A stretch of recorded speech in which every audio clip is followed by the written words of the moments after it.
Hemos hablado en el pasado de las personas altamente sensibles y ahora más recientemente ha salido una subcategoría o subcategorías. Así que vamos a profundizar un poquito de estas, recordando que las personas altamente sensibles son personas que pueden, que suelen percibir y sentir las emociones y los estímulos externos con mayor intensidad, lo cual puede hacer que se sientan abrumados, cansados, estresados con más facilidad que las otras personas. A mí me gusta definirlo, y como lo expreso cuando me lo explico para otras personas, es que vivimos la vida en alta definición. Más colores, más olores, más de todo lo que está afuera, pero no solamente en un registro de lo sensorial, sino también en las emociones, cómo las expresamos y que generamos un montón de conductas para compensar, regular y tratar de generar una zona de confort donde podamos limitar toda esta sobreestimulación, ¿no? Entonces hablamos de cómo vivimos y cómo experimentamos las relaciones con otras personas, cómo nos sentimos con respecto a los viajes, al caos, al desorden, etcétera, etcétera. Puedes revisar más de esto en los contenidos que hay en la lista de neurodivergencia y también algunas comorbilidades y algunas diferencias que hay en diferentes sentidos y también en términos amorosos. Hay otro video sobre las personas altamente sensibles, siendo hombres, mujeres, en el área del amor. Tener un sistema nervioso sensible, como decíamos, significa tener como una capacidad un poquito más avanzada o sobre atenta, ¿no? Para detectar, para interpretar y para responder a estos estímulos que se están afuera en el entorno.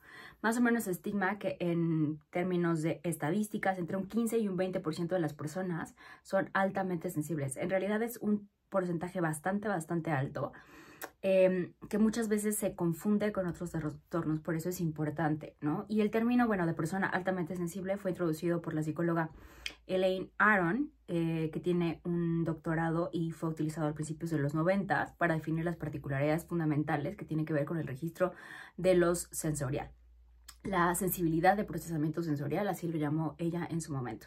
Y esto hace que tengan un procesamiento más profundo de todos los estímulos sensoriales y emocionales, ¿no? Por un lado, favorece una mayor empatía, una mayor comprensión de las interacciones sociales, pero también hace que estés más susceptible al estrés y a la fatiga por esta estimulación. Haya un cierto burnout, un cierto agotamiento por eso. En términos de como psicólogos y el área clínica, es muy importante que tengamos este conocimiento. Hay opiniones divididas entre los psicólogos. Algunas que dicen que es una categoría que no tiene tanta base científica. Algunos hablan de cómo es algo dentro de la psicología, digamos, más como común, ¿no? Que no es tan válida o tan valiosa.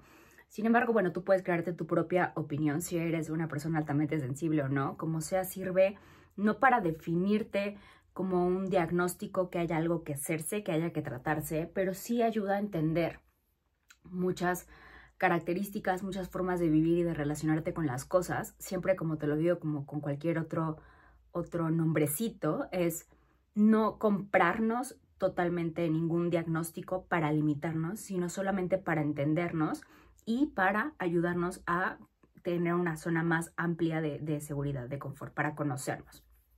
Entonces yo creo que es muy importante que pensemos en esto si eres psicólogo, si eres clínico, si trabajas con personas, porque aunque no es algo que necesite tratamiento como tal, porque no es una enfermedad, sin duda habrá momentos donde justo por esta alta sensibilidad requieras más apoyo psicoterapéutico.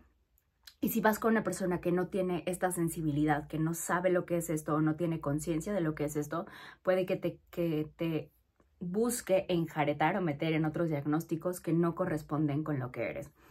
Por ejemplo, algunas, dependiendo de cómo manejes esto, cómo lo expreses en el momento, podrían caer como resistencias narcisistas, ¿no? Es que no me quiero juntar con los otros, es que prefiero estar sola, es que o características esquizotípicas, ¿no? Entonces, es importante por eso que se trabaje. También, como te mencionaba en otros videos, hay una correlación entre los tipos de apegos, entre los límites, el tipo de personalidad, si es introvertida o extrovertida, lo que se conoce como la timidez, las heridas de la infancia y otras teorías que puedes revisar y que son importantes que cheques en otros videos que te he hecho.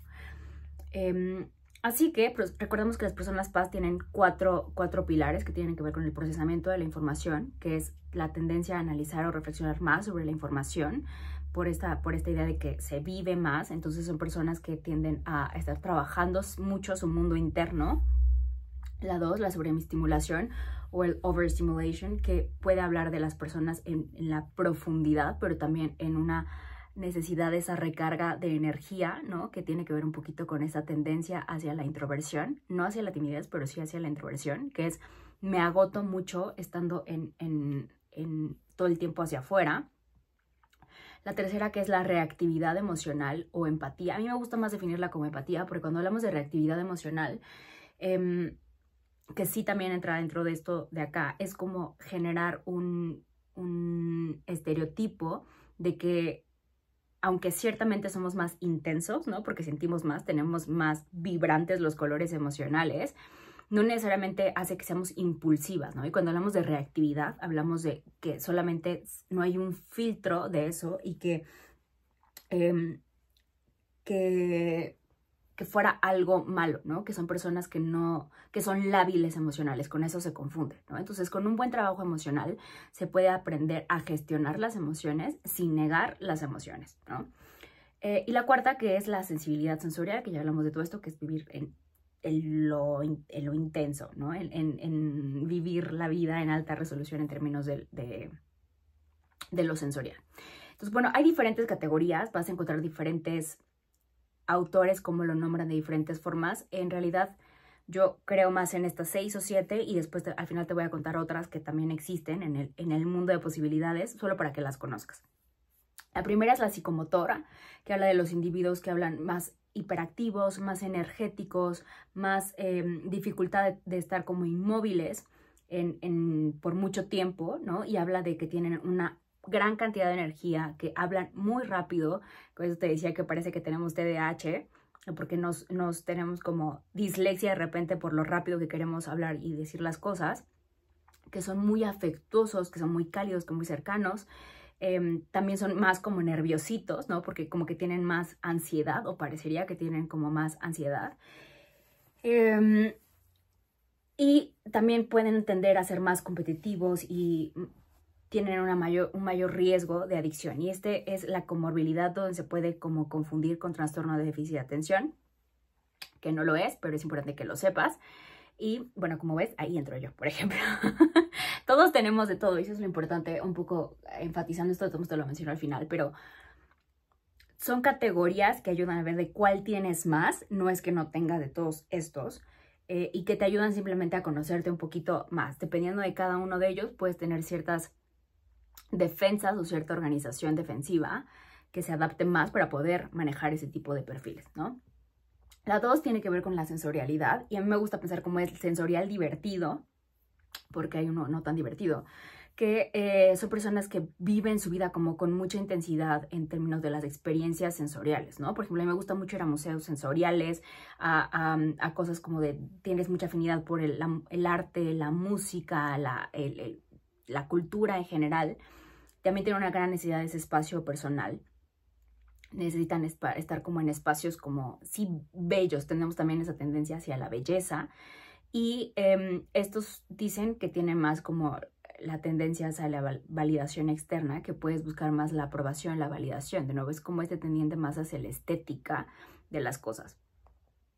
La tercera es la intelectual, que son personas muy curiosas, será la palabra que yo lo definiría, como una curiosidad insaciable, que siempre quieren saber más y explorar, que tienen una memoria mucho más detallada, mucho más rica en estos detalles, y que incluso está como, no como esta memoria que es mimética o que es, tiene otro nombre, perdón, le llaman memoria fotográfica, pero es que no es así, sino más bien que recuerdas muchas cosas, haces muchas asociaciones de las cosas. Era miércoles y entonces hacía muchísimo calor, o sea, tienes muchos detalles de lo sensorial porque lo registras y lo añades, lo sumas a toda la información que tienes con respecto a ese dato, por ejemplo, o a ese día o a esa cosa. Y uno de los valores que tienen acá son las personas hacia la búsqueda de la verdad, del conocimiento, la verdad, son más críticos, ¿no? Un poquito en ese sentido. Tienden a ser más intelectuales. El cuarto es el imaginativo o fantasioso y son personas que están más relacionadas con la creatividad, pero en lo lingüístico, ¿no? Que tienen un mundo como más de fantasía,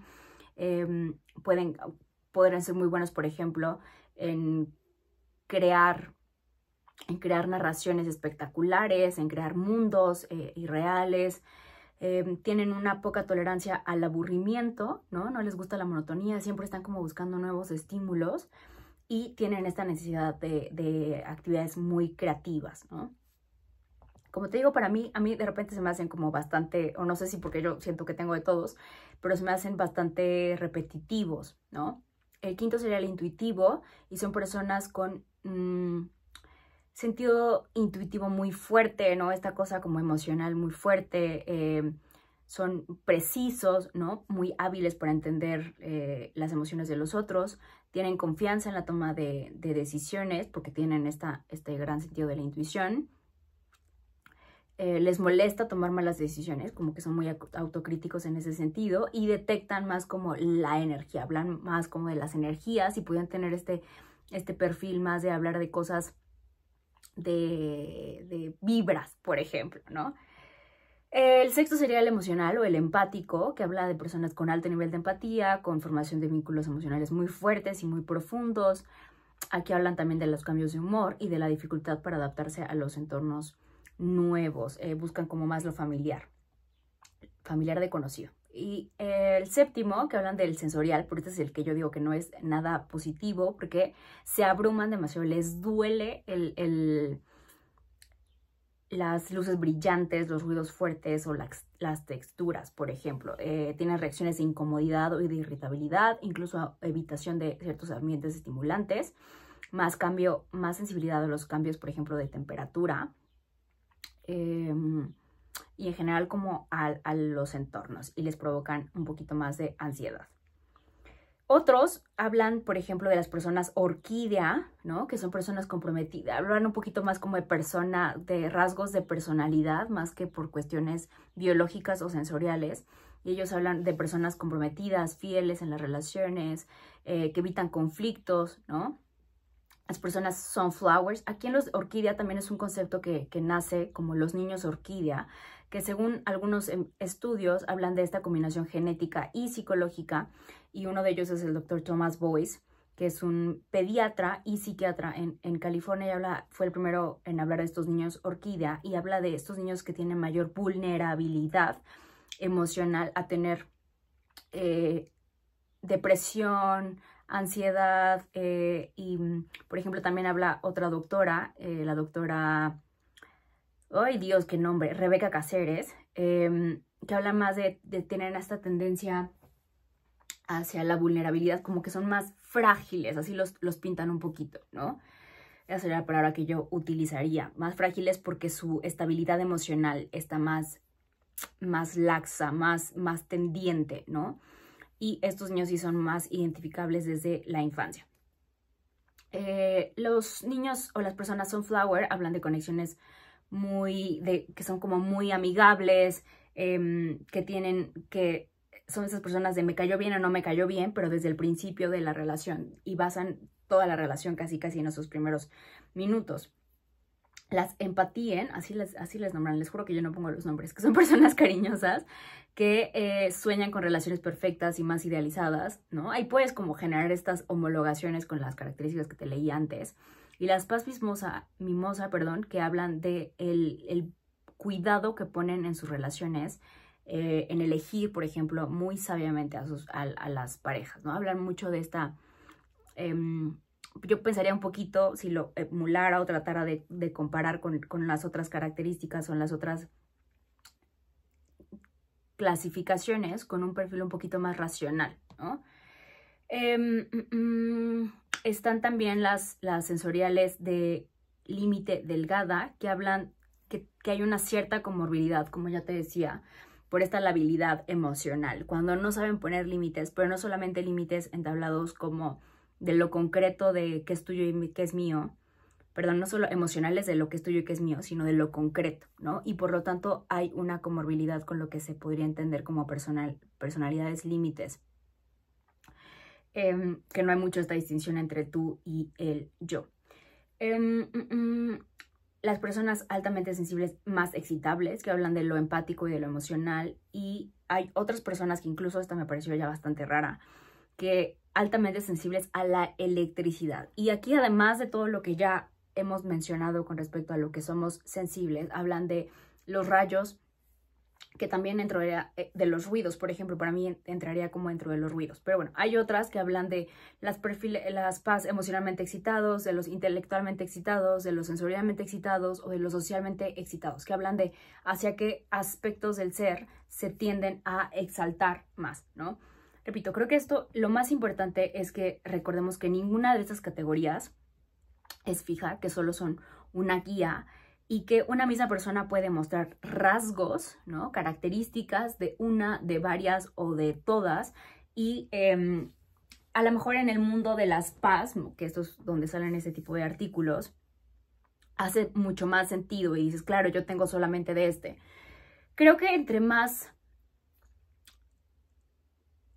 variaciones, entre más diversidad tengas, te hace no solamente una persona PAS más compleja, sino te limita menos.